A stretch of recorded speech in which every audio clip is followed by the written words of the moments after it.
I cried on my first day. I did not want to tell my parents. I didn't want my friends to know that this is what I'm doing now. I was a financial analyst there, right? I was doing great in my life. When I came here, I got this delivery job. This is a story of young South Asians who came to Germany in the hope of a better life. Instead, they find themselves trapped in a cycle of debt and exploitation. It's a scamster, it's looting me. I cannot tell anyone about this. I'm depressed. It's also the story of modern marketing and middlemen. Education, housing, job, everything is managed by middlemen. You give so much money, and then before you want to go back, you think of all these loans and the debits that you have. So you want to go back, but you cannot because of this financial pressure. The economics of broken dreams. Here in Berlin, as in many other European cities, the food delivery business has exploded.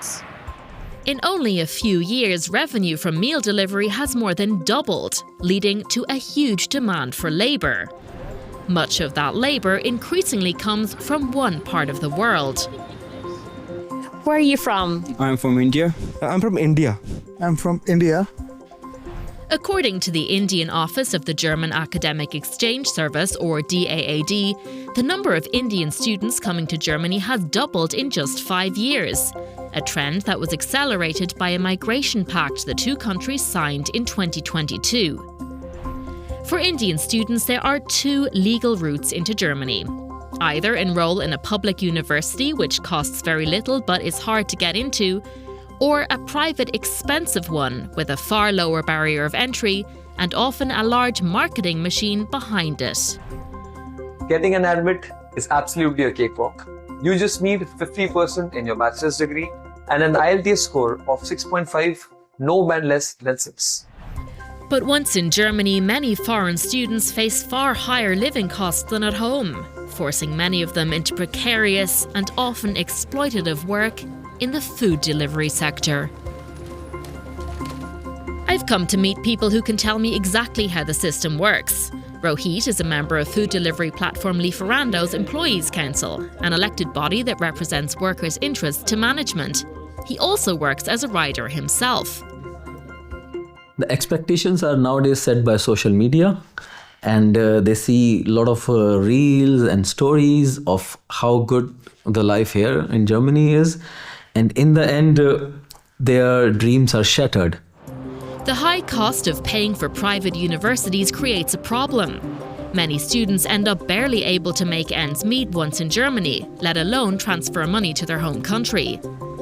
The German government requires migrants from many non-EU countries to prove their financial stability by opening what's called a blocked account, with a minimum of €11,904 deposited, a sum many have to borrow from a bank in their home country.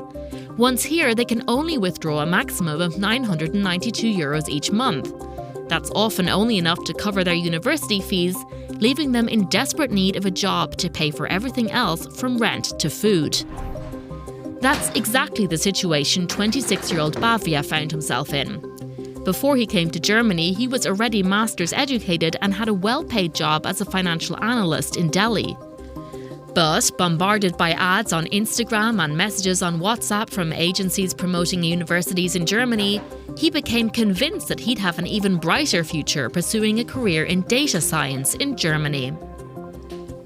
They get your data from somewhere, they just send you messages and at times emails as well, right? If you want to earn more, or there's a great opportunity coming in Germany, you get a good life.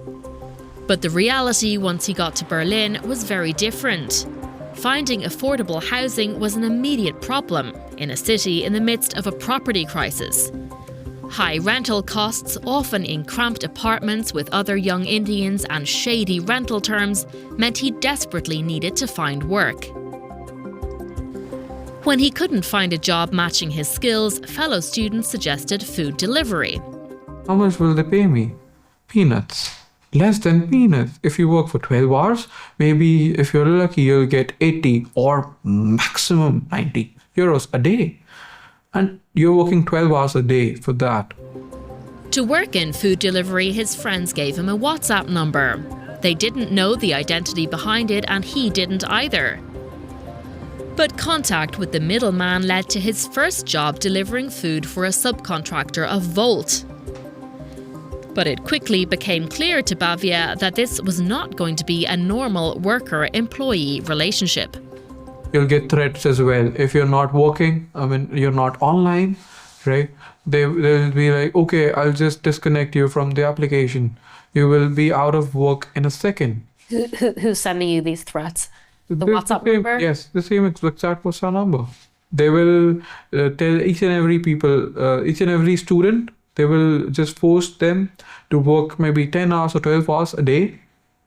And then if they do not, they just cut them off immediately. They do not have any obligation towards you. They can do that easily. It's so easy for them. One day you're working, another day you're jobless. Officially, he was supposed to be paid by the hour, but that wasn't how it worked in practice. The method of payment wasn't above board either. There was in bank accounts, some of it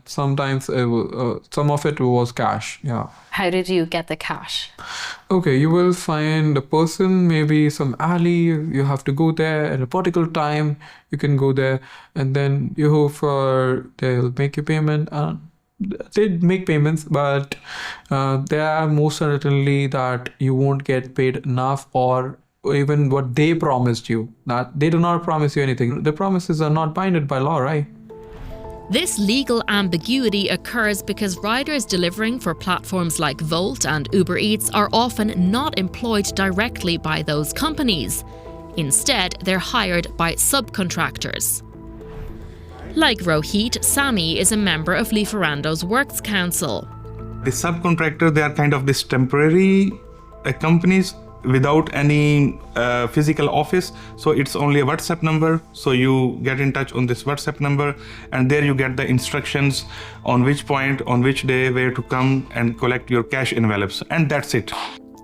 He says subcontractors have become adept at avoiding Germany's financial authority, the Finanzamt, by declaring bankruptcy and forming new companies as soon as they're asked for a tax declaration.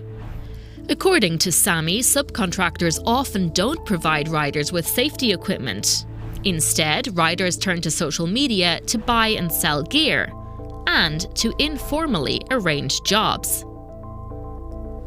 He's baffled that German authorities are not more focused on clamping down on the subcontractors. He says they're effectively gaming the system so they can avoid paying normal costs associated with having employees. How the subcontractor benefit is, it's not only they're exploiting the migrant workers, it's actually systematically stealing off millions of euros of taxes from the social security and from the healthcare. And that makes me worries about where our German authorities, why they're not looking at this thing. I asked Berlin Senate's Department of Finance how it deals with companies that regularly change their structure. It said internal mechanisms ensure that tax matters are traceable and that the tax obligations of both the old and new company are enforced. But that only works if there's a paper trail. Many riders don't receive any contracts at all, but I have managed to get my hands on one document that some riders working for a subcontractor of Uber Eats have received. I ask Mo, another member of the Lieferando Works Council, to walk me through it. He points out a number of inconsistencies.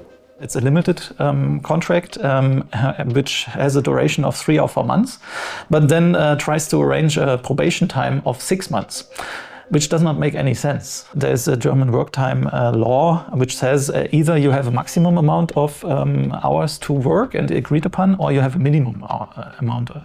And what this contract tries to do is to do both, and then as well speaks about an average amount.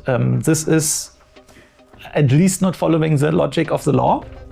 Still, the fact that this piece of paperwork exists at all already gives workers more rights than they would otherwise have. This is the first step towards pushing, improving these work contracts and improving the work conditions, which is literally impossible if your employer is a WhatsApp number.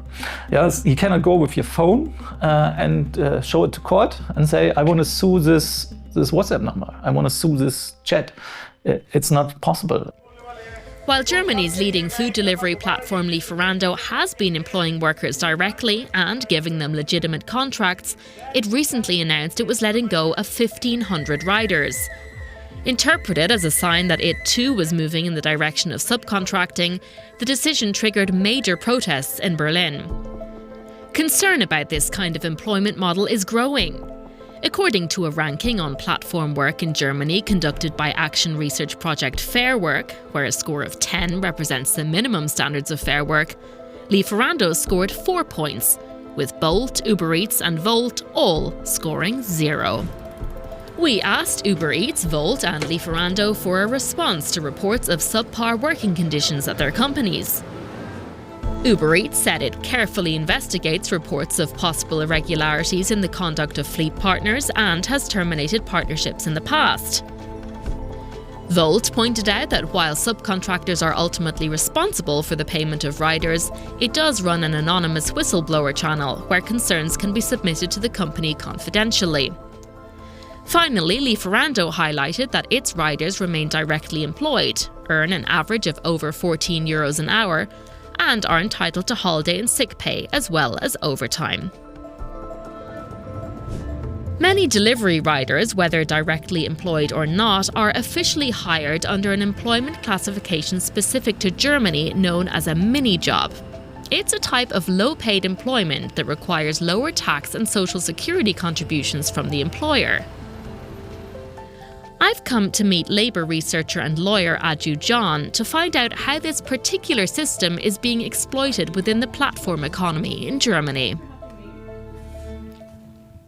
This particular category is exactly what is being used and abused in sectors such as food delivery work, where on paper the subcontractors in this case, food delivery subcontractors in this case, are able to show on paper that workers are working below the ceiling, that then places them in the mini job and midi job categories, and therefore they are able to escape the liability of social security contributions. However, when in reality they are working and forced to work much longer than that. In Aju's view, it should be the job of German tax and insurance authorities to crack down on shady subcontractors. But he says they're targeting the wrong people. What instead we see happening is that the tax authority and the insurance authority conduct raids on the street, and it's delivery workers who are stopped and checked, and their status often comes into question, right? Because they're all migrants and they all live in fear of deportation. There is some hope of change coming though. This year, a new EU directive is due to come into force. The aim is to improve conditions for platform economy workers. But will it make a tangible difference? If the EU platform directive is implemented in its proper spirit in Germany, a worker will be able to go to court against Uber Eats, even though that person has been employed through a subcontractor. One country that's already tried to tackle the problem head-on is Spain. In 2021, it passed the Rider Law, mandating that food delivery workers be classified as regular employees. Maria Luz Rodriguez Fernandez is a professor of labour law. She says Spain's largest food delivery platform, Glovo, initially failed to comply. Then the Spanish government, make a reform or the penalties, and then now the boss of Glovo is near to prison for reject the law, not apply the law. And this was really important because since that moment when the CEO of Glovo was near to prison, they started to apply the law. While the new rules potentially lessen earning potential by formalising working hours, Maria says most, if not all, of the riders she interviewed as part of her research feel the benefits. Why? About all for social security benefits, because before that they didn't have any, or they had less social security benefits. And for them, this is important. One thing that's especially struck me while reporting this story is how middlemen pop up at every level. From recruiting students from India to housing them once they're here, and finally getting them into the food delivery business. Having completed his master's in data science, today Bavia is busy applying for jobs, hoping to find a position that matches his skills before his visa runs out. But so far, he's had no luck. He's currently employed directly as a rider by Lieferando, under the MIDI job category, allowing him to earn a maximum of €2,000 a month. Where will I go? You do not have jobs. But you advertise in India that there are so many jobs available in this particular sector, in data science. You just advertise so much that, okay, you get paid €100,000 as well for a whole year. Right now, I'm not even just able to work on my basic this Lieferando job as well. You're not getting even paid for your daily life. What will you do? You take loans secretly. You do not tell your parents that, right? Bavia's experience is not unusual, and it opens up as many questions as it answers. Who are all the individuals behind the WhatsApp numbers? Why aren't German authorities on top of this? And what responsibility do Indian agencies carry for marketing an image of Germany that often doesn't match up with reality? There are so many strands to this story. Online marketing, middlemen, a culture of shame around things not working out, and authorities that can't or won't keep up with a workplace that's rife for exploitation.